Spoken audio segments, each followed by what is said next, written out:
No crown, no throne, no God-chosen man. Once, kings stood on balconies and told the people that God had placed them there. The priests nodded, the armies marched, and mothers buried sons in soil that never knew their names. We swore we ended that age. We wrote laws so that no man could claim heaven as his campaign manager.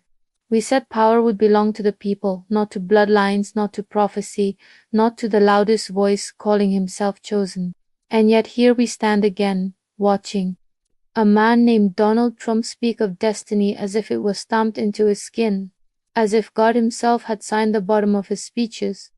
He speaks of war like a businessman speaks of deals, as if missiles were numbers, as if coffins did not carry the weight of entire family trees inside them.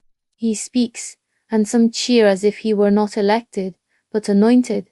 This is how kings returned in history, not with crowns first, but with followers willing to kneel. Authoritarianism does not begin with chains. It begins with applause. And somewhere in this country tonight, a mother is looking at her child and wondering if one day a leader she never chose in her heart will ask that child to die in a war explained as necessary, righteous, inevitable. We have heard that language before.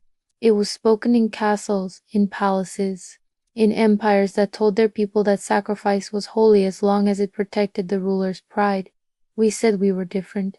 We said America was born from rebellion against a king, that we would never again bow to a man who wrapped himself in God's name while sending others to bleed. And yet the rallies feel like sermons, the flags feel like relics, and his name is spoken by some with the same reverence once reserved for saints. This is not patriotism. This is worship wearing a suit. To reject this is not treason. It is the oldest democratic instinct we have, the refusal to let any leader become sacred, because sacred leaders are dangerous leaders. They do not apologize, they do not listen, and when they make mistakes, they ask nations to pay for them in blood. So people protest now, not because they hate their country, but because they love it enough to refuse to see it kneel again. They carry signs that read "No Kings," not as a slogan, but as a historical warning. It means, we remember what happens when men believe God chose them.